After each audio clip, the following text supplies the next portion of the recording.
다 같이 찬송가 199장 부르면서 5월 8일 주일 예배 하나님께 드립니다. 나의 사랑하는 책 비록 헤어졌으나 어머니의 무릎 위에 앉아서 재미있게 듣던 말 그때 일을 지금도 내가 잊지 않고 기억합니다. 귀하다 우리 어머니 들려주시다. 재미있게 듣던 말이 책 중에 있으니 이 성경심이 사랑합니다. 날 용맹스럽던 다니엘의 경험과 유대인 다윗왕의 역사와 주의 선지 엘리야 바람 타고 하늘에 올라가던 일을 기억합니다.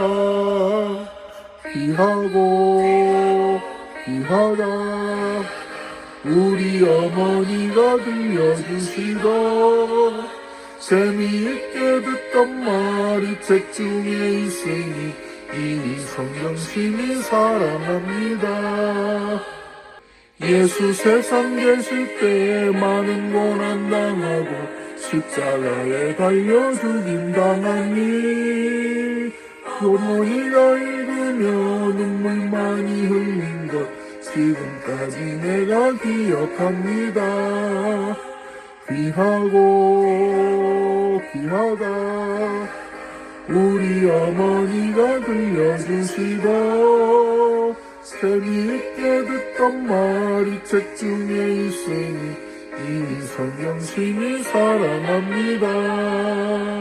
그때 일은 지나고 나의 눈에 환하오 어머니의 말씀 기억하면서 그래도 때때로 성령 말씀 읽으며 주의 뜻을 따라 살려 합니다.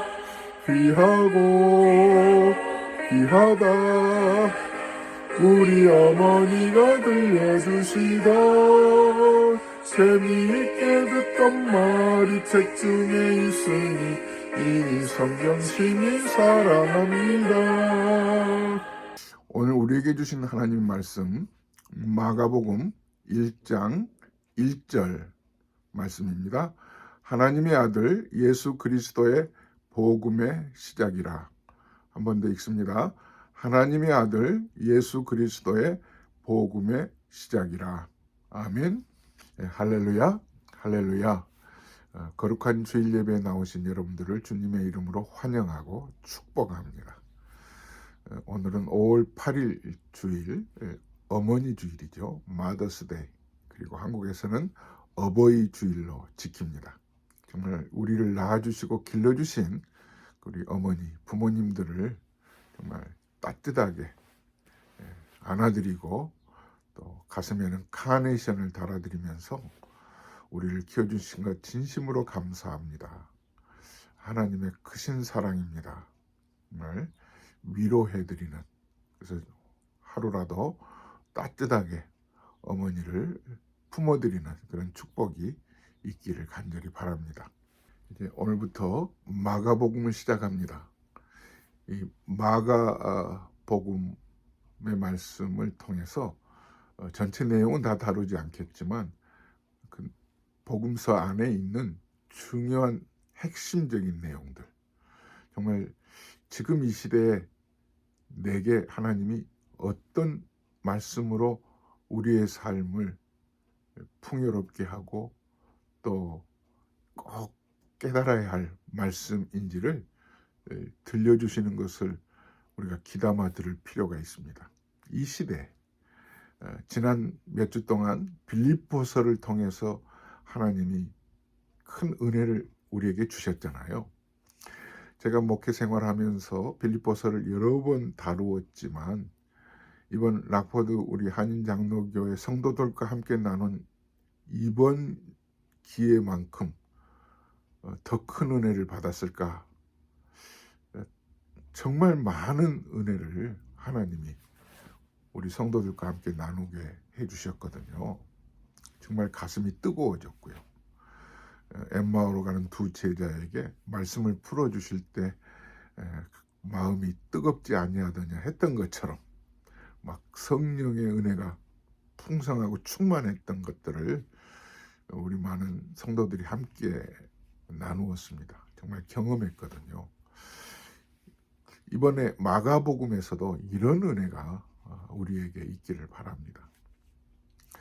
오늘은 마가복음의 그 개요에 대해서 함께 잠깐 나누면서 앞으로 마가복음을 시작하는데 중요한 기초를, 아웃라인을 함께 생각해 보겠습니다.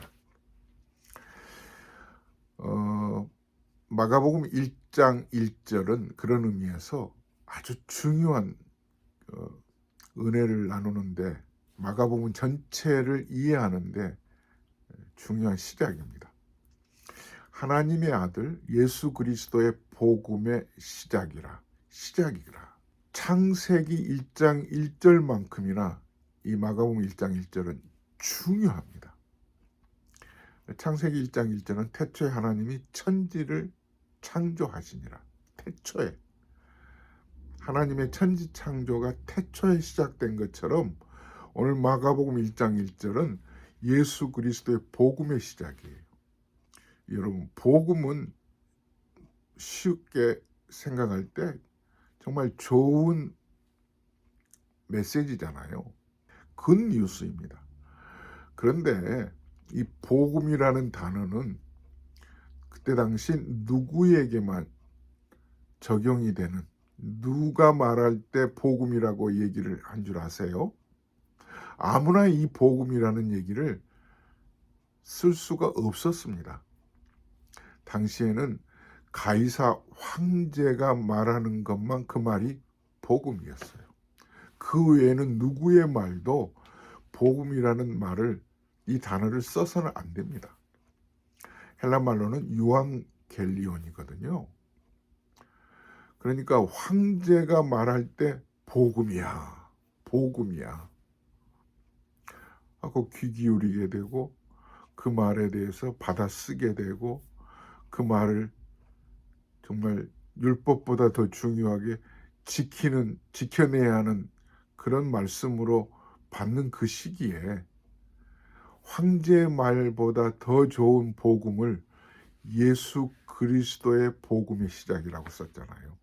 하나님의 아들 예수 그리스도의 복음의 시작이라. 이건 청천벽력과 같은 말씀입니다. 이 말을 하는 사람은 지금 마가거든요. 마가복음을 쓰고 있는 이 마가가 이 말을 했다고 하는 것은 목숨을 거는 이야기입니다.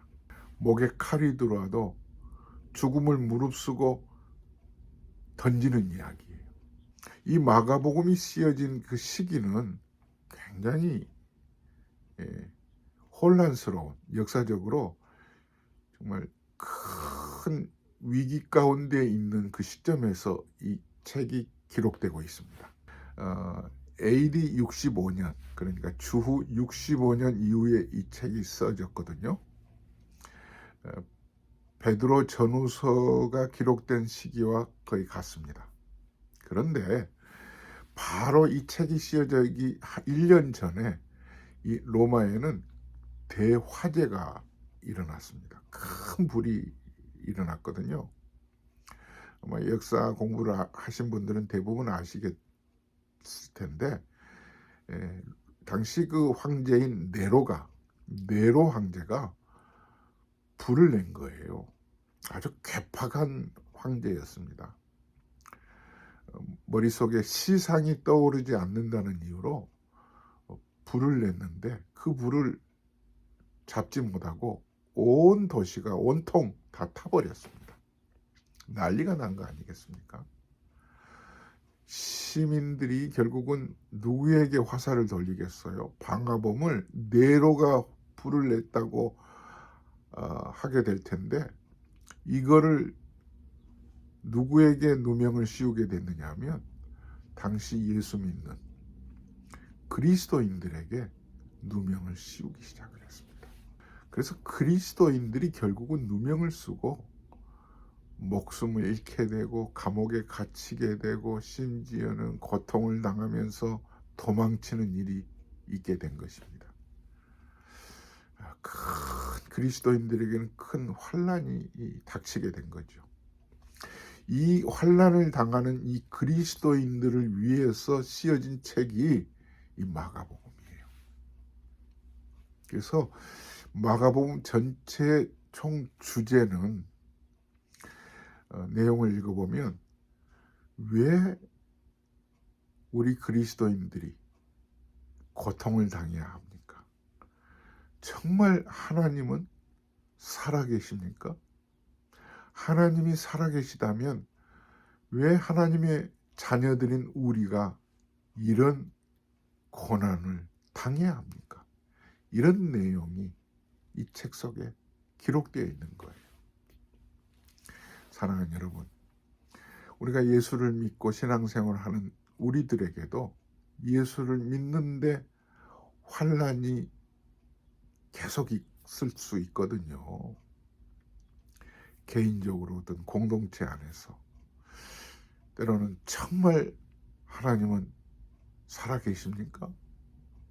하나님은 지금 우리를 통치하고 계십니까? 하나님은 정말 주권자로서 그 능력과 위엄을 그대로 가지고 우리를 다스리고 계시는 분 맞습니까? 때로는 아닐 때가 있을 것 같거든요. 하나님은 침묵하시는 것 같고, 하나님은 힘이 없으신 것 같고, 하나님은 정말 살아계시지 않는 것처럼 돌아가신 분처럼 생각될 수가 있거든요. 여러분은 어떠세요? 이런 그 환경 속에 있는 그리스도인들을 향해서 이 마가복음이 당시 핍박받는 환난을 당하는 그리스도인들을 향해서 기록된 책이 마가복음인 것처럼 오늘 우리 이 시대에도 이런 크고 작은 위기와 어려움을 당하는 우리 성도들에게 들려주시는 메시지가 이 마가복음이에요. 자, 마가복음은 마가가 기록하고 있는데 마가는 예수님의 12제자 중에 한 사람일까요? 아닐까요? 그러면 누구의 제자일까요? 그리고 마가는 어떻게 신앙생활을 해왔을까요?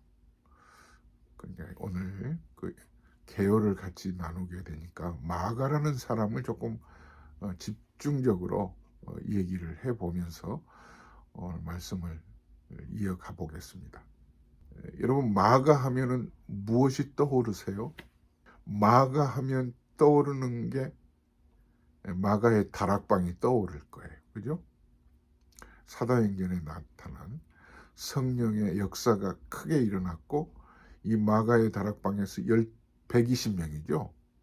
120문도가 그곳에 머물러 있으면서 함께 기도할 때 성령의 큰 역사가 이루어졌죠. 각기 다른 나라 방언으로 각기 다른 방언으로 말하기 시작하더라. 그래서 이 마가의 다락방 120문도를 통해서 이곳에서부터 교회가 신약 교회가 탄생하게 된 거죠. 그 탄생한 신약 교회의 시작이 마가의 집에서 일어난 거죠. 마가의 집이 조금 재력이 있는 집이었으면 틀림이 없습니다. 120명이 들어갈 만큼 큰 그런 그 거처를 가지고 있었던 집이었습니다. 그런데 마가를 좀 추적을 해보면 마가의 이름이 두 가지 이름으로 씌어져 있습니다. 사도행전 12장 12절에 보면 마가라 하는 요한이 이렇게 말하거든요. 그러니까 마가는 로마식 이름이에요. 로마식 이름이고 요한은 히브리식 이름입니다. 그러니까 은혜롭다라든가 뭐 때로는 큰 망치라든가 이런 의미를 가지고 있는 마가라 하는 요한이에요. 그러던 어느 날 이제 바울과 함께 마가가 이제 선교 여행을 시작을 하는데 중도 하차를 합니다. 그만두겠다고 그냥 예루살렘으로 돌아가 버려요. 왜 그랬을까? 성경을 한번 먼저 보시겠습니다. 사도행전 13장 13절에 보면 바울과 및 동행하는 사람들이 바보에서 배 타고 밤빌리아에 있는 버가에 이르니 요한은 그들에게서 떠나 예루살렘으로 돌아가고. 요한이 갑자기, 그러니까 마가지요. 요한이 갑자기 선교 여행에 함께 동행하다가 못하겠다고 예루살렘으로 돌아갔다는 기록이 나옵니다. 왜 그랬을까? 어떤 사람은 몸이 병으로 고통을 당했을 것이다, 이런 얘기도 있습니다만, 나중에 이런 모든 기록들을 종합해서 이렇게 해석을 해보면 어렸을 때부터 재력 있는 집안에서 자라다가 갑자기 주님을 위해서 헌신하겠다고 사도 바울을 따라서 다니기는 하지만 선교 여행이 쉽습니까? 많은 그 문화적인 차이 때문에 음식이나 이런 일상생활에 큰 어려움을 겪다 보니까 견딜 수가 없는 거예요. 참아낼 수가 없었던 거예요. 그래서 그냥 집으로 돌아간 거예요. 그런 분들 계시잖아요. 처음에 예수를 믿기는 믿는데 예수님 믿으면서 열심히 신앙생활을 해보려고 하기는 하는데 버거워요. 너무 부담스러운 거예요. 봉사하는 것도 힘들고 또 여러 면에서 교회 생활하는데 너무 몸이 못 따라가는 거예요. 지금 마가가 그랬던 사람이에요. 웬걸 지금 자기의 그 삼촌인 이 바나바가 다시 바울에게 마가를 부탁을 해요. 한 번 더 데려가 보세요. 데려가 보세요. 아마 마가는 이미 한 번 더 마음을 추스리고 바나바가 보기에도 이제 다시 한번 해보겠다고 하는 그런 의지가 마가에게 있었을 거라고 생각이 돼요. 짐작이 돼요. 그랬으니까 바울에게 다시 한번 데려가 보라고 부탁을 했었겠죠. 근데 한마디로 거절을 해버려요, 바울이. 그리고 바울은 마가를 거절하고 함께 신라와 함께 가면서, 여러분 기억나시죠? 옥중에 갇혀 있을 때 찬송하고 기도함으로 옥문이 열리는 기적을 일으키는 그런 은혜로운 그런 동역자로 2차 전도 여행을 이어가고 있죠. 사도행전 15장 36절에서 몇 절을 보면 이렇게 기록되어 있습니다. 며칠 후에 바울이 바나바더러 말하되 우리가 주의 말씀을 전한 각 성으로 다시 가서 형제들이 어떠한가 방문하자 하고 바나바는 마가라 하는 요한도 데리고 가고자 하나. 38절 바울은 밤빌리아에서 자기들을 떠나 함께 일하러 가지 아니한 자를 데리고 가는 것이 옳지 않다 하여 서로 심히 다투어 피차 갈라서니 바나바는 마가를 데리고 배 타고 구브로로 가고 바울은 신라를 택한 후에 형제들에게 주의 은혜에 부탁함을 받고 떠나 수리아와 길리기아로 다니며 교회들을 경고하게 하니라. 이 바나바의 성격이 여기에서 또 나오죠. 착하고 성령 충만한 사람이라 자기 조카니까 바울에게 다시 한번 부탁해서 데리고 가보고면 좋겠다고 했는데 이 바울은 이런 지하에 거절을 해버리죠. 그래서 결국은 바울은 신라와 함께 떠나가고 바나바가 마가를 데리고 가요. 바나바가.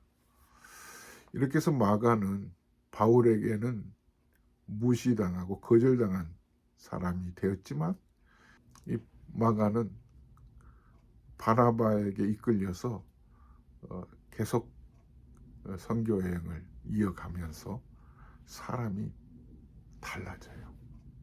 바울이 버렸던, 그러니까 마가는 바울에게는 버려진 사람이죠. 거절해버린 사람이죠. 그러니까 인간적인 거로 생각해 보면 마가는 바울 하면 그래 나를 버렸어? 내가 부족해서 버림을 받기는 했지만 그렇다고 또 무시를 해 이렇게 생각해 볼 수 있어요. 지금 마가복음을 누가 쓰고 있습니까? 그렇게 바울로부터 거절당하고 버림받은 이 마가가 언제 이렇게 큰 인물이 되어서 성경을 하나님이 쓰게 한 그런 존재가 된 거예요. 대단한 사람이 어떻게 되었을까?